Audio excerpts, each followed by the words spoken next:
উপস্থিত হয়েছেন, যারা উপস্থিত হতে পারেন সকলের পক্ষ থেকে ওনাকে আমরা শুভেচ্ছা জ্ঞাপন করছি। আজকের এই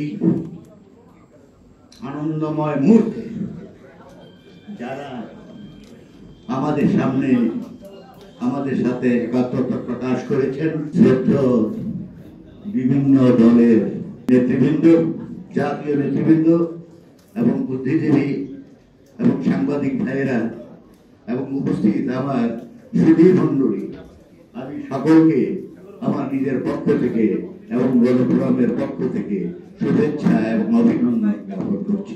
আমাদের শ্রদ্ধেয় স্যারকে শুভেচ্ছা জানানোর জন্য এখানে এসেছি।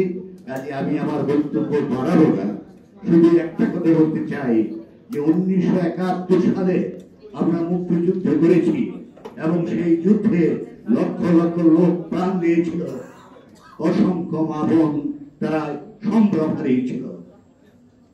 তারই প্রতিফলন করেছিল 72-এর সংবিধান। এবং সেই সংবিধান যারা নাকি কেটেছে, মানে এটাকে ফেলে দিয়ে নতুন সংবিধান রচনা করতে চান, নতুন মানচিত্র এবং নতুন সঙ্গীত, জাতীয় সঙ্গীত সৃষ্টি করতে চান, তাদেরকে আমি বলতে চাই এদেশের মুক্তিযোদ্ধারা এবং মুক্তিকামী মানুষ এখনো মরে যায় না। কাজেই আপনারা সাবধান হন, সাবধান হন। এই দেশে মুক্তিযুদ্ধের যে ইতিহাস, এই ইতিহাস লঙ্ঘন করার ক্ষমতা কারণ হয় একমাত্র মুক্তিযোদ্ধা এবং মুক্তিযুদ্ধের পরিবার ছিল, এদেশের সাধারণ মানুষ ছিল। কাজে বন্ধুরা, আসুন আমরা সবাই ঐক্যবদ্ধ হই। যে আসলে নুরুল আম্বিয়া ভাই তিনি বলেছেন যে গণতান্ত্রিক একটা প্ল্যাটফর্ম তৈরি করার জন্য আমি এখান থেকে প্রকাশ্য ঘোষণা করতে চাই, আমার বন্ধুরা যেই প্রস্তাব রেখেছেন তার সাথে আমরা ঐক্য প্রকাশ করছি। আসুন সবাই আমরা গণতান্ত্রিক প্ল্যাটফর্ম তৈরি করি।